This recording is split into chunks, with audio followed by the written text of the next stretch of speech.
This is the X-Zone Broadcast Network, broadcasting worldwide on broadcast affiliates and satellite program providers, including CNN Broadcast Network, Sirius Satellite Network, Star Media, Good News Radio Network, Angel Broadcast Network, Wiki Broadcast Network, and WPBN TV. For more information on the X-Zone Broadcast Network, visit us at www.xzbn.net.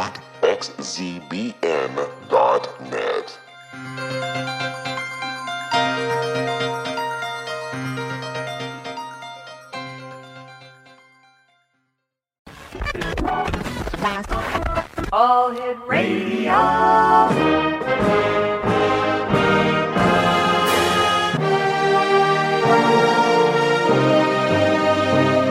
Welcome to the X-Zone, a place where fact is fiction and fiction is reality. Now, here's your host, Rob McConnell.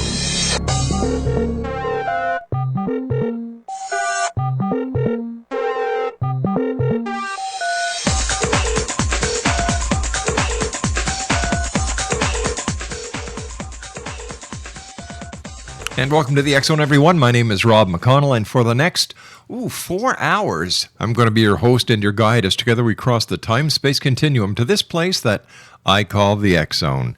It's a place where people dare to believe and dare to be heard. It's a place where fact is fiction and fiction is reality. And we've been coming to you for the last 22 years. And I'll tell you something, we have talked about many things: UFOs, ghosts, hauntings, demons, exorcism, lake monsters, and the list goes on and on and on. However, this hour, I'm going to, there's a way that you can actually make $50,000. Do I have your interest? Okay, we're going to be talking to Chad Lewis. He's the author of Pepie, the Lake Monster of the Mississippi River. Now that summer is finally here, it's time to plan that vacation. So grab your bathing suit and fishing pole and head out to search a mysterious U.S. serpent, a serpent that also happens to have a $50,000 reward for its capture. Now, in Chad's newest book, it takes an in-depth look into the legend of the creature that locals call Pepie, a mysterious serpent that is said to inhabit Lake Pepin and the Mississippi River. Joining me now is Chad Lewis, and he's going to tell us much more about Pepie, the lake monster of the Mississippi River. And Chad, welcome to the X-Zone. Hey, thank you for having me.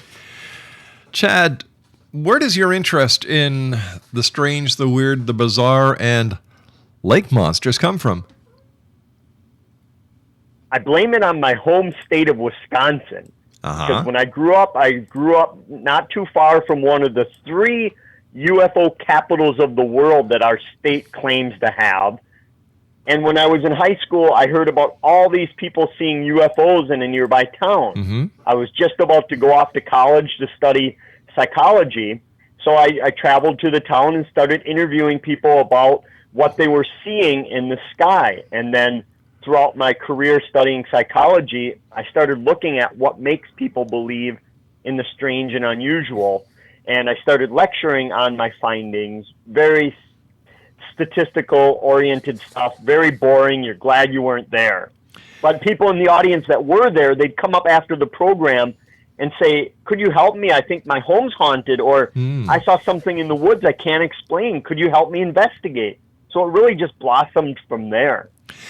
Tell me, when it comes to UFOs, why hasn't there been that all-inclusive proof yet that UFOs are real? Why do we get these grainy pictures? Why do we get these non-credible sounding reports? What's the story behind the story when it comes to UFOs, in your opinion? Well, I think it's the same thing that plagues a lot of different paranormal activity is that the grainy photos, the really bad video, the crackpots who come out and report some of this. But I think that over the years, what I found is more questions than answers. Investigating my first UFO case 20-some years ago, I'm still left with more questions. Every time I think I get a theory to explain away something, I get a new case that puts me right back to square one. But I receive that question a lot, not only with UFOs, where's the proof on Bigfoot or sea serpents, or why doesn't somebody have a indisputable proof of a haunting or a ghost? And, you know, it's very frustrating, as you know, in the field, that when you're researching something that you can't actually prove or disprove, it gets very frustrating over the years. It certainly does, and I think that with the increased use of the internet, there are more and more people who, now this is just my opinion, who are wanting to see or experience something so badly that whether or not they have the experience and experience that as real, man, it goes up on the internet and there you have another case.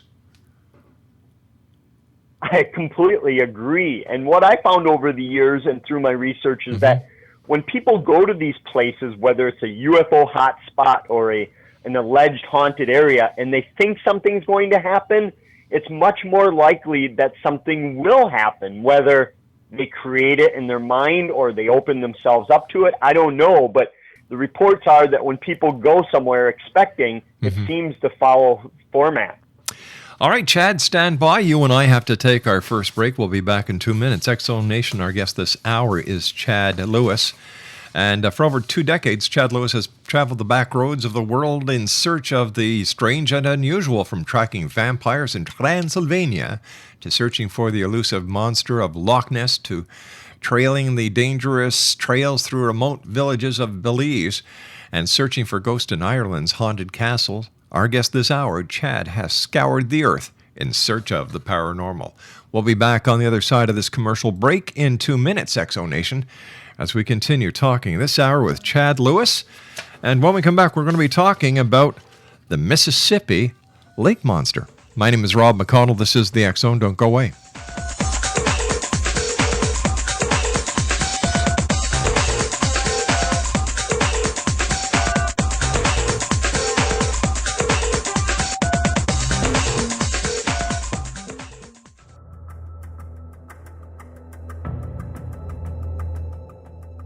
Modern Esoteric, Beyond Our Senses by Brad Olson, consummates the lifeology story about where humanity originates.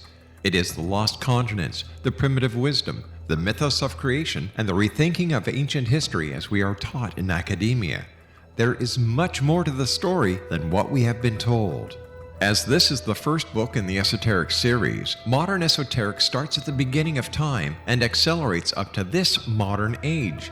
Future Esoteric is book 2 in the series and takes a forward-looking position ahead of today with an open and honest examination of the ET issue and various unexplained phenomena. To discover the writings of author Brad Olson, visit www.bradolson.com. That's www.bradolson.com.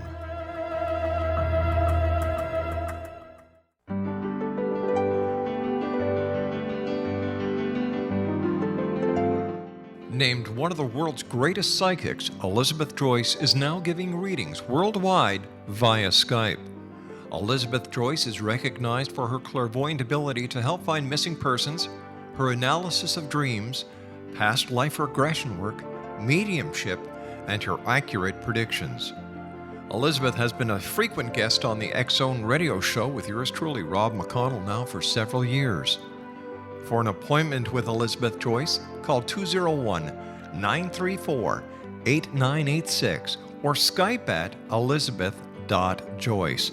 And for more information, you can always visit Elizabeth Joyce online at www.new-visions.com.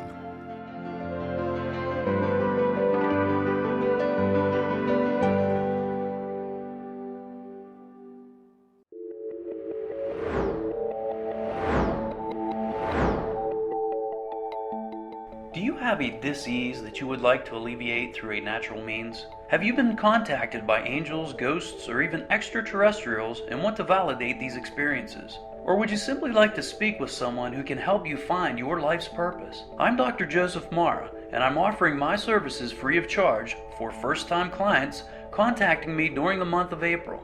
These free consultations include angel card readings, guided meditations, life coaching, and energy healing. If you have always wanted to explore these types of experiences but were skeptical or simply could not afford them, then take advantage of this free special offer. Contact me through my website, aguidinglight, spelled lite.com, to schedule your consultation today.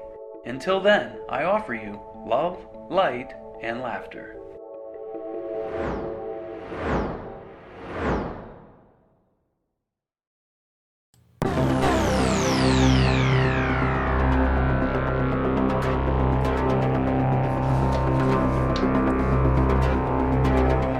Exonation, Chad Lewis is my guest this hour. He's been featured on Discovery Channel's A Haunting, William Shatner's Weird or What, ABC's Scariest Places on Earth, and Monsters and Mysteries in America, along with being a frequent contributor to Ripley's Believe It or Not radio.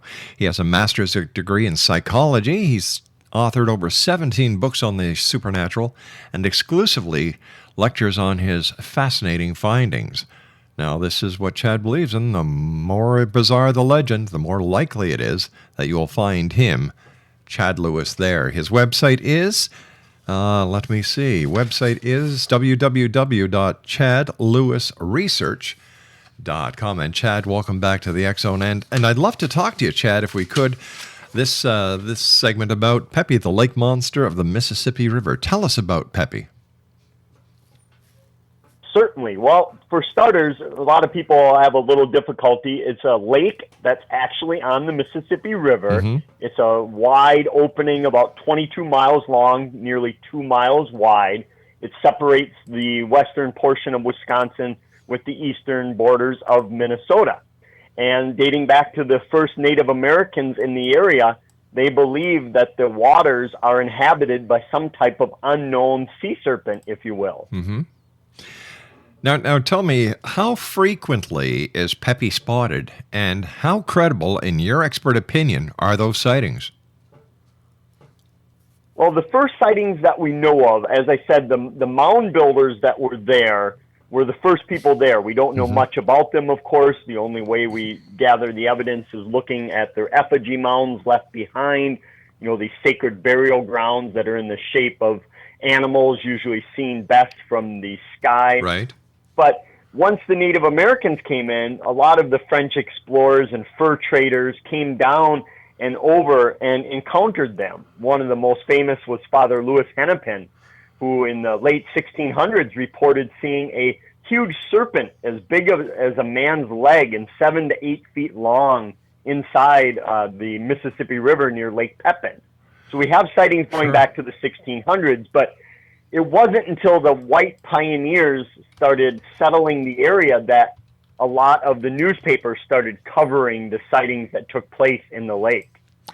I was just wondering if the serpent mound that I believe is in Ohio is a part of this Indian legend pertaining to the Mississippi lake monster, Pepie. Yes, there were several of these serpent mounds throughout the Midwest. There was one down in Lake Geneva, Wisconsin, not too far from Lake Pepin, which also is thought to have a lake monster. But unfortunately, that one was destroyed through, modern progression, if you will. But yeah, a lot of these, we wonder if they were just happened to be in a serpent form, or if they were some type of marker or some type of communication that noted the natives' interaction with these creatures. Because in Lake Pepin, legend tells that the natives would only use the strongest canoes they could find in the lake, and that any time someone went missing or was knocked over or drowned, they blamed it on the Pepie, the monster inside Lake Pepin. Wow.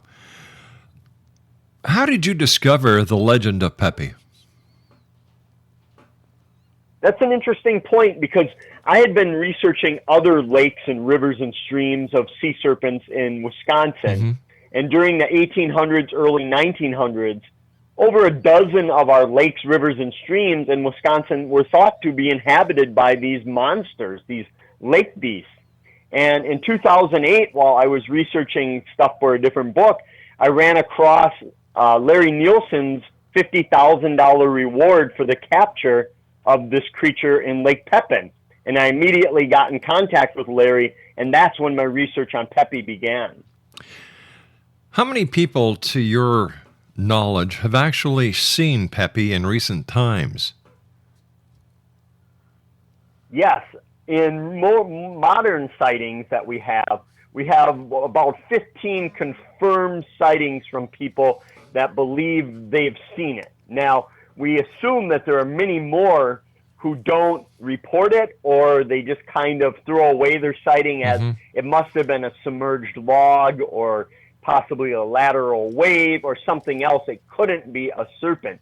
But we have well over a dozen in the last 15, 20 years of people that have seen something. Have there been any investigations looking for Pepie like there have been for Loch Ness Monster, where you had an entire flotilla of boats using sonar trying to find the monster? Nothing yet. As of such, the story of Pepie, or the legend of Pepie, was nearly forgotten throughout history. Like many sea serpents throughout the U.S., the early 1900s were a terrible time for sightings, that whether the media stopped reporting it or the people stopped seeing it, you can't find a lot of sightings in the 20s and 30s. And then throughout the 60s on, it started to take off again in Lake Pepin, and it wasn't until 2008 when it got a lot of notoriety. Now, there have been several smaller expeditions, one of which was done on Labor Day of 2009 when a scuba diver actually had a face-to-face, if you will, encounter with a beast that he thought was Pepie. But there have only been a handful of very small expeditions, not like, the Operation Deep Scan of Loch Ness years past. Now, taking the consistency of the Mississippi River, it's muddy, it's dark. Could this diver have actually come face to face with a giant catfish or a sturgeon? Certainly possible. Now, he was actually there in 2009, Labor Day weekend. They set off on an expedition. They had several boats. They had their sonar going. And what happened was their sonar picked up a very large object underwater. And it didn't seem like it was a school of fish for them. And the diver, who was already a bit hesitant because many of his diving friends said that the Mississippi, as you said, is full of very large animals. Yeah. Sturgeon. We know muskie are in there. Alligator gar are in there. And who knows what else. So he was already a little bit shaky about going under. And he went under looking for this object. And as he finally got to the deep part, which in Lake Pepin, the deepest it gets is about 75 feet, as he got down there, a funny sensation came over him where he said that his body just kind of went silent and a tinging, and all of a sudden he saw something black and big move toward him, and it seemed to have flushed its tail or something, created a huge vortex that sent him spinning underwater. At the same time, above ground, the filmmakers saw something about 30 feet away from where the diver saw it, and they saw something moving they couldn't explain. And as the diver caught his senses, he rushed up to the water and started screaming, "Get me out of here, it's big, it's big." And to this day, he thinks he had an encounter with something unknown. What does the scientific community say about all these legends, the folklore?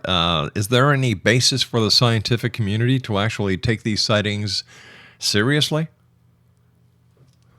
Well, I think a lot of the people that see these things, or that the scientists that on the outskirts study them, believe that it is nothing more than a lake sturgeon or a alligator gar or a large catfish. And a lot of these creatures can get up to lengths of 9 feet tall, a couple 100 pounds. And if you're underwater and a 9-foot-long, 300-pound sturgeon brushes up against you, for all intents and purposes, that's going to seem like a sea serpent to you. It sure will. So I think they try to explain it away as a normal animal that is in there, not something that's undiscovered. There's a Loch Ness museum on Lake Champlain. There's a museum for Champ. Let me see. In Okanagan, Lake Okanagan, Ogopogo, there's a museum to its honor. Is there any type of museum or recognition of Pepie along the Mississippi River? Nothing as of yet. And that's the weird thing, is that most of these towns that have a paranormal legend attached to them, they try to promote it and bring in tourists. And Lake Pepin didn't do that for the longest time. And even now, after the 2008 reward, many people in the community that I've spoken with still don't want to promote it as a hotbed for Pepie, because it is a very heavily touristed area. A lot of boaters are there and vacationers. So they want to keep it family friendly, and they think the inclusion of a sea serpent is going to actually turn people off to Lake Pepin, whereas I believe that people will flock there trying to see this creature. Well, sure, it works for Roswell, New Mexico with the alleged crash in 1947. It works for Bigfoot in the western part of the States and Canada. So why wouldn't they want a little bit of extra revenue being generated on a legend, and a legend is part of history? Well, that's where it really sprang in with a local businessman who owns not only a hotel right on the lake, but also an 1800s replica paddle boat that gives tours on the lake. He was watching a documentary one day on the Loch Ness Monster, and he noticed the similarities. He had just heard about an 1871 account of people seeing something the size between an elephant and a rhinoceros that moved through Lake Pepin with great rapidity. And he was watching this, and he thought, why are we not focusing on our unique history? The only difference between Pepie and Loch Ness, he thought, was that Loch Ness was universally known, where Pepie, nobody had heard of it. So that's where he came up with the idea that they should promote this as part of the town's history. Whether it's true or not, I don't know if he knows or if he's made up his mind yet, but he certainly feels that this is a great part of their local history. And I'm sure the members of the First Nation tribe also agree with him. Yes. Of course, many of the Native Americans of the first settlers there, dating back to the 1830s, their land was taken from them with some treaties, and they moved out of the area. But yeah, they still believe that it celebrates their history as well. That, of course, serpents and lake monsters play a big part in a lot of the native creation stories of the serpents of the water battling with the beast of the sky, and there are stories of the beast shooting up water and rocks, and the beast up a flying beast shooting down rocks on these serpents and engaging in wars. So I think a lot of people are seeing it as something that is unique and something that may just bring people there. Chad, stand by. You and I have to take our news break at the bottom of the hour. Exonation Chad Lewis is our special guest. We're talking about Pepie, the lake monster of the Mississippi River. His website is www.chadlewisresearch.com, and Chad and I will be back on the other side of this news break. Don't go away.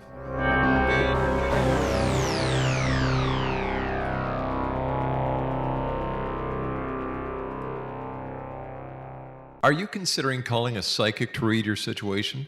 Then consider David Champion, a psychic medium for more than 20 years with thousands of readings under his belt. David Champion will make you feel comfortable.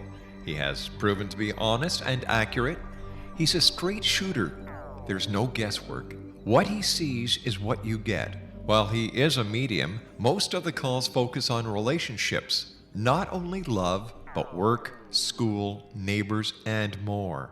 Need help with finding a job and preparing for the interview? Are you dealing with people who are obstacles in your path? For more information, go to davidchampion.com, $1.50 per minute paid by credit card with a minimum of 30 minutes. For your reading with David Champion, call 1-877-702-8598. That's 1-877-702-8598.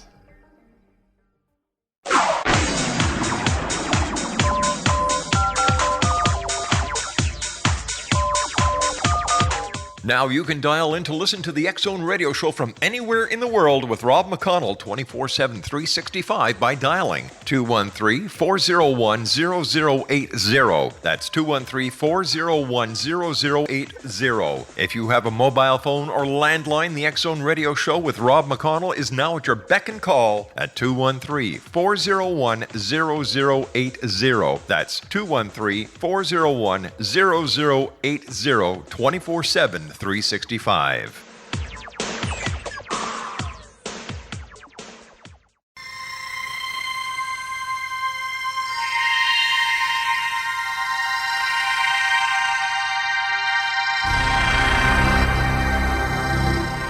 Chad Lewis is my special guest this hour. Exonation, www.chadlewisresearch.com is his website. Along with Noah Voss, he's the author of Pepie, the Lake Monster of the Mississippi River. Once again, his website, chadlewisresearch.com. What about other paranormal legends that may be attached to the lake as well as the Mississippi River? Have you investigated or heard of any others?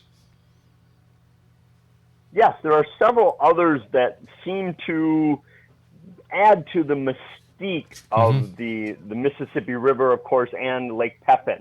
One of my favorite is a place in Maiden Rock, and it's the tragic tale of Princess Winona, who was a Native American woman who was said to have been forced to marry a man she did not love, and instead of marrying him, she went over to a 400-foot cliff and jumped off and ended her life at the bottom of the rocks on that cliff.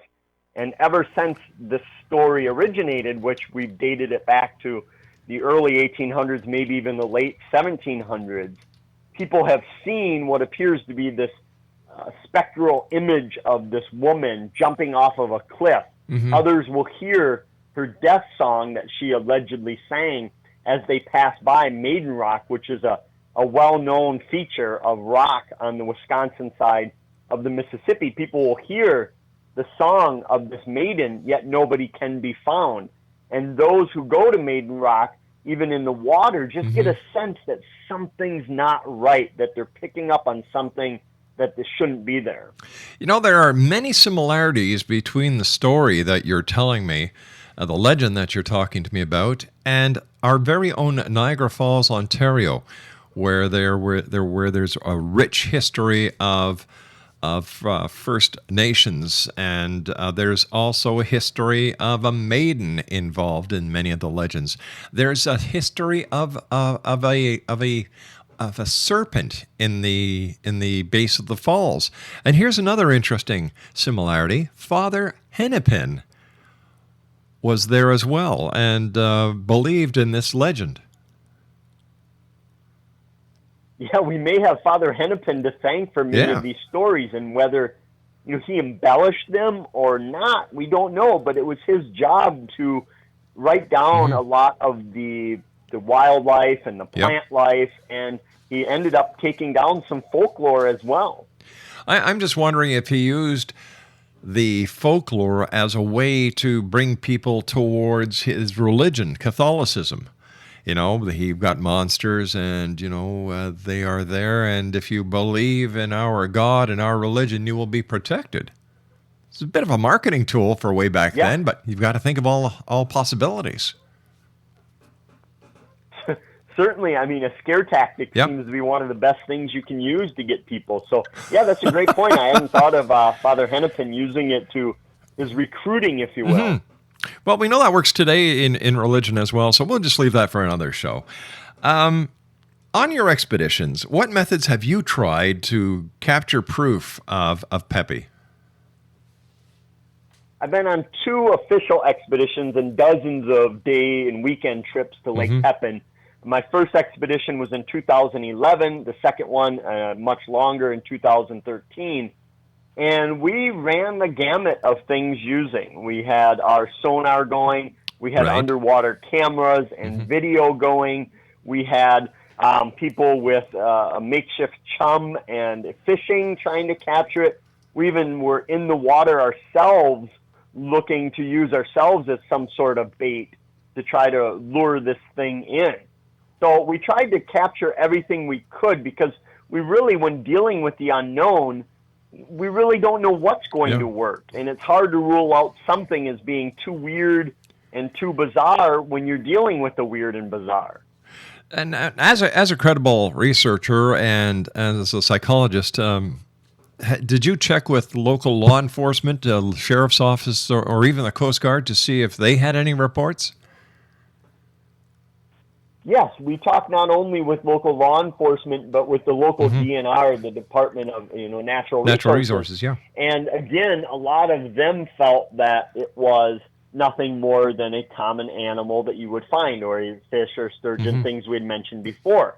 But what I found is that a lot of the fishermen and women that I spoke with, that they had some reports or knew of the legend. And these are people that I would not think would be interested in the paranormal, but as we were on our expeditions, a lot of the boats that we approached, when we would ask them if they had any weird sightings or anything, they'd say, no, we haven't had any, but we actually have our camera right here just in case. And maybe it was the reward that spawned all the interest, but I found it interesting that so many people were preparing for it, even though that wasn't the emphasis of their expedition. They were fishing or sailing or water skiing, because Lake Pepin is the birthplace of water skiing. It was where water skiing was invented back in 1928, which seems kind of ironic that it would also have a lake monster. To your knowledge, what is the largest size of a sturgeon or a catfish that can actually be found in the waters where Pepie is said to have lived or does live? We're looking at things around 8 feet long, a couple 100 pounds. That's the catfish and the sturgeon. I have a report from 1927 near Lake Pepin on the Mississippi River where people are terrified of a large alligator gar that was said to be well over 9 feet long, at least 250 pounds, and it would tear through all the nets. And they would find giant fish in the Mississippi that were bit in half, and they thought it was caused by this creature that had scales like armor. So it's possible this creature's there as well. And as I mentioned earlier, that if a 9-foot, 300-pound beast roams up against you and you're underwater, I mean, I can honestly see how that might be mistaken for a sea serpent. You and me both. Now, Lake Pepin isn't the only location where the serpent has been sighted. Where else along the Mississippi have people seen odd sightings that you, as a researcher, can say, you know what, that sighting could be Pepie? Yes, what I found interesting is that all the way from Lake Pepin south all the way until the river dumps out into the ocean, we have sightings, most of them from the late 1800s, early 1900s. Now, what I found interesting in researching these and digging up probably 24 more sightings throughout the Mississippi River is that there seems to be a lack of consistency with the descriptions, that some people see a creature and it looks like a giant worm, 20 inches in diameter, 20 to 30 feet long, where others see it and it's more of a long-necked type beast like you would think of the Loch Ness Monster, right, plesiosaur type beast. So we get all these different sightings too that makes me wonder if they're seeing the same creature or several different creatures that are inhabiting the Mississippi. How far upstream from where the Mississippi empties into the Gulf of Mexico are these sightings? And is it possible the creature that you just talked about with a 30-inch girth and 30 feet long could be nothing but a giant-sized eel? That's one of the theories out there, because these beasts and these fish are coming up. The Asian carp we have very difficult problems with in Minnesota and Wisconsin because they're making their way up the river. There was a fear for a while that bull sharks were making their way up from the ocean and had made it all the way up to Minnesota. So it's quite possible that what people are seeing is exactly something that's not native to Lake Pepin, but something that has made its way there. And in today's world, we know many people get snakes and large snakes and alligators and crocodiles as pets. Yep. And then when they suddenly discover that these things actually grow, they get too big for their pet, and they have to dump them out. So we looked into that possibility that people were seeing, giant snakes or possibly alligators that were once pets. To wrap it up, what do you believe that Pepie is? And should people be weary of what's lurking in the waters of the Mississippi and Lake Pepin? Well, after 2 expeditions and all of my research, most of the time when I talk about paranormal phenomena, I usually give it a 50-50. That 50% it exists, 50% it doesn't. Namely, that's just because I don't know that, I'm left with more questions. But I think with Lake Pepin, I'm surprised to find myself saying that I think something is in Lake Pepin. Now, whether that's a alligator gar or a large sturgeon or catfish, I don't know, but I think these sightings are not half-submerged logs. I don't think they're lateral waves. I think something big is causing people to see a serpent-like beast in Lake Pepin, but what it is, I don't know. And as far as it being dangerous, Larry Nielsen, who offered the reward of it, thinks that it's friendly, and so do other people who have seen it that I've spoken with. They think that it's mainly living off of other small fish, and that it's never attacked somebody that we know of. It's never been aggressive that we know of, so they have no reason to fear it. And as I mentioned, it's a big touristy town, and Larry Nielsen always says that when you go there, even if you don't see Pepie, you're going to have an amazing vacation. So I recommend people don't take my word for it one way or the other. They go there and dip their toes in the lake and decide for themselves. After investigating the paranormal and researching the paranormal for the many years you have, Chad, in your opinion, what is the strangest phenomenon out there that you've investigated? That's a great question. Strangest, I like the oddball stuff. Now, of course, we all get mini reports of your traditional haunting or Bigfoot sightings, but I like those sightings of things that shouldn't exist or don't exist. And I really have come to find, UFOs or extraterrestrial biological entities, or people who see what we would consider, in the 50s Martians, as some of the most bizarre. In Minnesota, they have a case of someone who saw what appeared to be little beer can aliens back in the 1960s. So I love those cases, and I think those are the most bizarre, where we get away from people who see the grays or the praying mantis type or the reptilian, and they start to see these creatures that we've really never heard of other people seeing before. What do you think of the possibility that there is a government conspiracy aloof to suppress any and all information pertaining to extraterrestrials visiting this planet? What's your take on it? Well, with the NSA listening in right now, thank you. I think it's fascinating that so many other countries have declassified a lot of UFO evidence, yet for the United States, we haven't. So many other places have come out at least a little bit with what they know, or maybe what they want us to think they know. But I think, I'd love to hear your thoughts on this, that we've been taught so many or thrown so many different explanations, take Roswell or anything else, that the truth we may never know. And it's just, I think the general public now groups them together as just all being a hoax, or, they have no idea because we've been fed so many different stories. But, I'd love to hear what you think too. Well, over the many years doing the show and having the opportunity of speaking to so many different people in the field, Stanton Friedman, Stephen Bassett, Nick Pope, Nick Redfern, and the list goes on and on and on, then talking to different astronauts and members of the military, I see two distinct camps.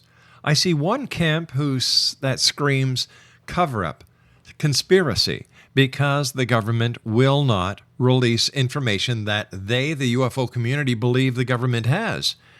Then on the other side of the fence, I see a group of professionals who are involved with national security, protecting the very people who are claiming that the government of the United States and other governments of the world are withholding information on extraterrestrials. So if you put both sides into a mixing bowl and very gently add 2 eggs, a bit of vanilla, and stir gently, you come up with a hypothesis that I have that I've maintained for several years. Due to the lack, the concrete evidence, the smoking gun of the existence of extraterrestrials, I believe that the majority of what people are seeing have a military connection. Something to do with national security, something to do with protecting freedom and the democracy that we all love. There is a percentage that will always remain a mystery. But I'll tell you something, I myself sleep very well at night knowing that there's men and women around the world who at a moment's notice are willing to give the ultimate in order to protect freedom and democracy. And I think that there has to come a point where the believers in the conspiracy theories and the cover-ups back off. Because if it is a matter of national security, we don't need the guys who that we're being protected against knowing what we've got. So I see both sides of the coin. Mm-hmm. Yeah, I firmly agree with that. I think that was well put. And I think, again, it's that looking at the evidence until something comes out, yeah. I don't know what else we can really do. You know, it's just like Bigfoot. How come nobody's ever found a cadaver or a carcass of this mythological creature? Demonic possession, is it real or is it a psychological problem that's manifesting in different ways? Could it be telekinesis? Could it be some unknown mental capacity that we have yet to discover that each and every one of us has? I don't know the answers, my friend. But stand by. You and I will be back on the other side of this commercial break as the X Zone continues from our broadcast center in Hamilton, Ontario, Canada. Chad Lewis is my special guest. Chad's website is www.chadlewisresearch.com. And like I've said many times, Chad, to my listeners around the world, I want to believe, but I want to see the proof before I start believing. This is the X Zone. I am Rob McConnell. We'll be back on the other side of this short break. Don't go away.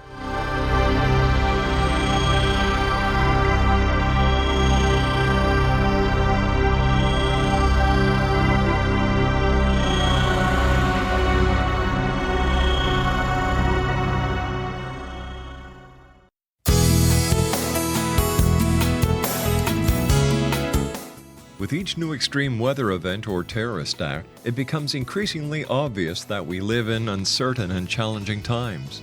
We all buy car insurance. Why not collapse and catastrophe insurance?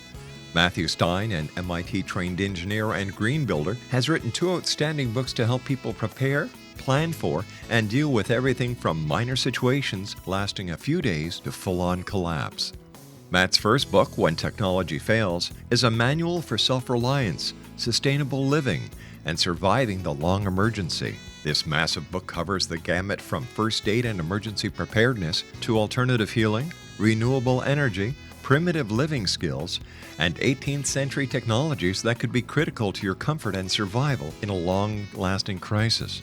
Matt's second book, When Disaster Strikes, is a comprehensive emergency preparedness handbook and survival guide.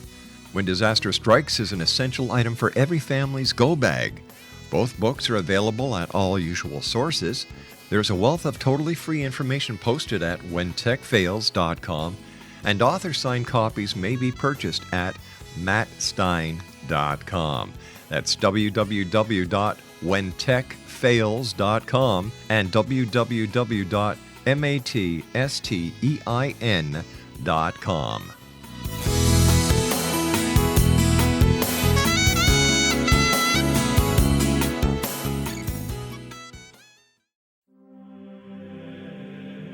Rob McConnell here, presenting an overview for Nicholas Paul Jennings, author of a fascinating book, Amen. It presents facts revealed by Egyptologists, facts that enable us to understand why Amen is the beginning of creation of God. It provides recommendations for religious leaders of the major religions to unify their beliefs and teach the Word of God. Love one another. Amen informs people how mankind conceived God.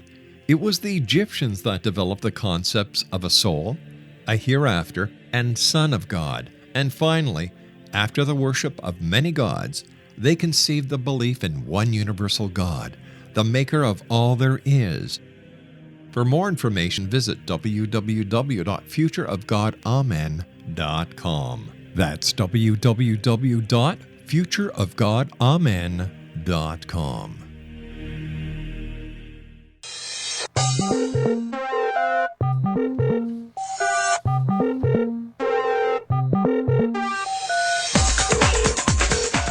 Chad Lewis has been my guest this hour, Exonation. He is the author of Pepie, the Lake Monster of the Mississippi River, along with Noah Voss. Chad's website is www.chadlewisresearch.com. And Chad, where can people get copies of Pepie, the Lake Monster of the Mississippi River?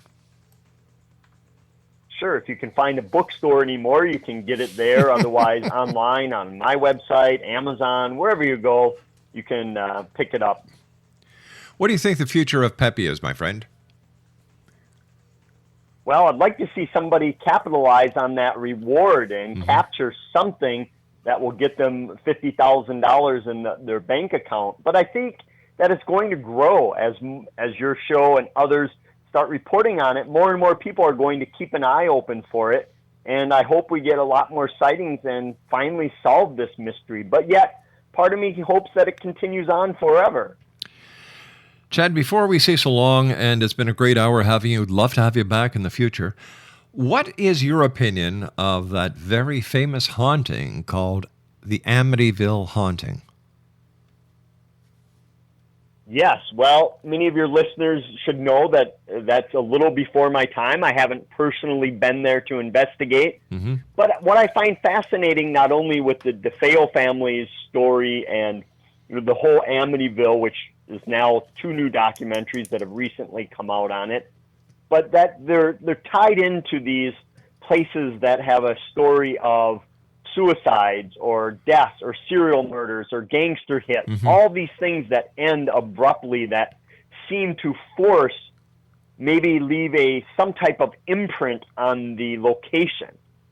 But as far as I know on the case, that the most recent owners have not reported anything. But that may be that, again, it's certain people are open to it or certain people attract it. I don't know. What is your take on it?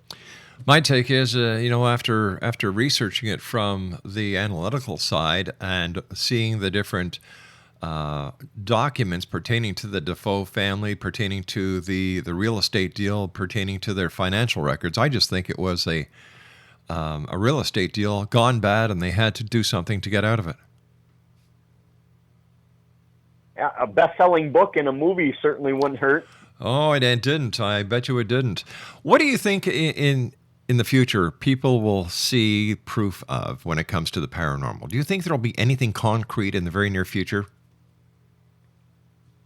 Well, you've done this show long enough and talked to enough researchers that you know there's a daily grind and a lot of burnout.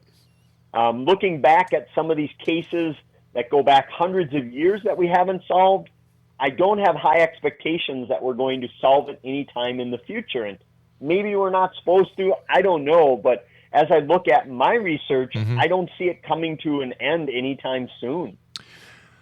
Well, that's good because, people like you who are scholars, who actually know how to perform the research, who look at it, the topic and the subject in a very professional manner, are required in this industry, in this field, because there's a lot of people out there who, based on the information that they read in what I call the world's largest septic tank, the internet, believe they become experts on it. And in my opinion, these people are dangerous. They're more of a danger than the monster itself, or the haunting, or whatever it is they're investigating. A little bit of knowledge is too dangerous. Yes, and that's why you see, I think, especially with ghost groups, that many of them have popped up in the last year or two doing home investigations for people when they really, as you said, have no experience in this field. Chad, I want to thank you ever so much for joining us. It's been a great pleasure talking to you. Come back and see us again. You've got an open invitation. Hey, keep an eye out. I will. Exonation, Chad Lewis has been our guest. He is the co-author with Noah Voss of Pepie, the Lake Monster of the Mississippi River. www.chadlewisresearch.com. I'll be back on the other side of this commercial break with the news as we continue here in the X Zone from our broadcast center in Hamilton, Ontario, Canada. Don't go away.